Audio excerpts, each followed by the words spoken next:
Huwag maging pakitang tao lamang. Mapayapang araw ng Miyerkules, kapanalig. Ipinagdiriwang po natin ang kapistahan ni San Gregorio Barbarigo. Ito po si Sister Rose Agtarap ng Daughters of St. Paul para sa mabuting balita. Tayo na pong magnilay sa Ebanghelyo ayon kay San Mateo.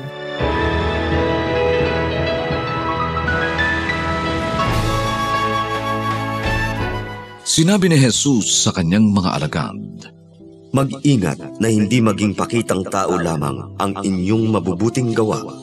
Kung ganito ang gagawin niyo, wala na kayong gantimpala sa inyong amang nasa langit. Kaya pag nagbibigay ka ng limos, huwag pahipan ang trompeta sa unahan, gaya ng ginagawa ng mga mapagkunwari sa sinagoga at sa mga daan. Gusto nilang mapuri ng mga tao. Sinisiguro ko sa inyo na nagantimpalaan na sila ng gusto.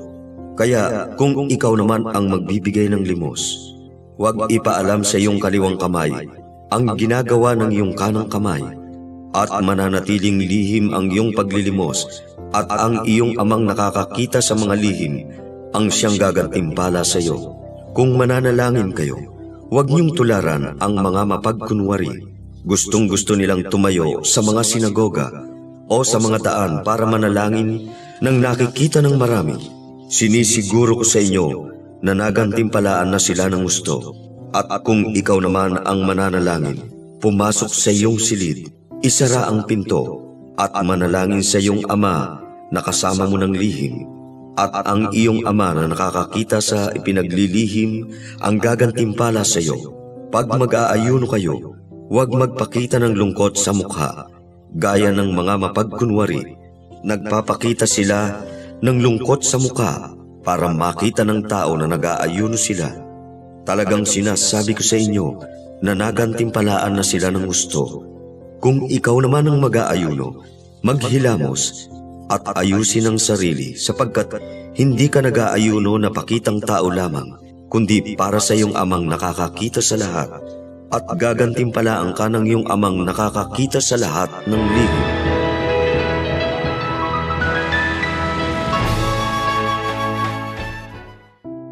Isang mabigat na akusasyon na iniharap ng mga Hudyo laban kay Jesus ang tinangkaraw nitong ibasura ang tradisyon at pananampalataya ng bayang Israel. Sa Ebanghelyo, napakinggan natin kung paanong hindi lamang kinilala at ginalang ni Jesus ang tradisyon ng mga Hudyo, kundi puspusan pa niya itong itinuro at pinalawig. Sa kanyang pangangaral, binigyang diin niya na mahalaga ang tatlong batayan ng pananampalataya ng mga Hudyo: ang paglilimos, pag-aayuno at pananalangin. Hindi niya binabaliwala o tinatapo ng mga ito. Katunayan, bilang isang Hudyo na tapat sa kanyang pananampalataya, isinabuhay ni Jesus sa mga ito. Subalit, batid ni Jesus na sa pagtupad sa mga tradisyong ito, maaaring maligaw ang tao ukol sa pinagtutuunan nito. Sa halip na pag-ibig sa Diyos at malasakit sa kapwa ang pagmula ng magandang gawaing ito, maaari itong mapalitan ng paghahangad na matanyag lamang ang sarili. Nagbabala si Jesus laban sa pagiging ipokrito. Sa salitang Griego, ang ipokrito ay katumbas ng salitang artista. Nagpapanggap lamang ang isang artista, may papel lamang siyang ginagampanan na karaniwang walang kaugnayan sa tunay na buhay o totoo niyang pagkatao. Ang mga gawaing kaugnay ng pananampalataya tulad ng paglilimos, pag-aayuno at pananalangin ay orihinal na maganda ang pakay. Subalit sa aktwal na practice ng mga Hudyo, humantong ito sa pang-aabuso at kabulaanan. Naglilimos sila sa hudyat ng trumpeta at kailangang ipagparangya ang inabot na tulong. Nag-aayuno kasabay ng pagtawag ng pansin sa kanilang sarili. Ipinapakitang malamlam ang kanilang mga mukha upang mabatid ng lahat na sila'y nagsasakripisyo. Nananalangin, subalit pinipiling tumayo sa panulukan ng mga daan kung saan maraming tao ang makakapanood sa kanila.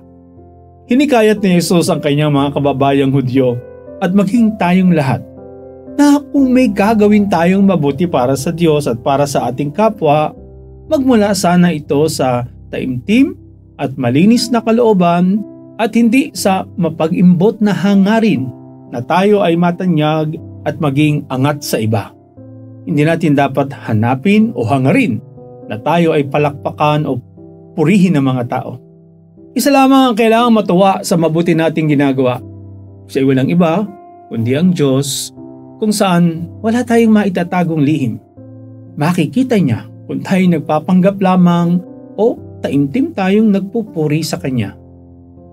Ama, puspusin mo kami ng Espiritong Banal nang sa gayoy iwasan namin ang pagbabalat kayo. At sa lahat ng oras, sikapin naming maging taimtim at totoo sa pagmamahal namin sa Diyos at sa aming kapwa. Amen. Mga kapanalig, maraming salamat po sa inyong suporta sa aming misyon. Subscribe, like, share, and follow po lines sa aming social media accounts. Patuloy po kaming ng inyong tulong upang maipagpatuloy ang programang ito.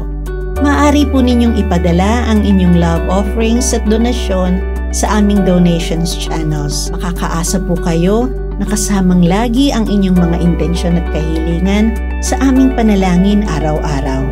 Ito pong muli si Sister Rose na nag-aanyaya sa inyong manalangin. Panginoon, maraming salamat po sa kaloob mong panibagong araw para mahalin ka at ang aming kapwa. Lagi nawa akong maging matulungin at huwag kong baliwalain ang habag at pagmamahal na dumadaloy mula sa iyong sagradong puso. Mahal na puso ni Jesus, sinasamba kita. Mahal na puso ni Jesus, pinupuri kita.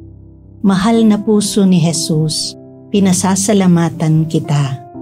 Mahal na puso ni Jesus, minamahal kita. Amen. We are here to provide a new way of communicating and proclaiming the gospel.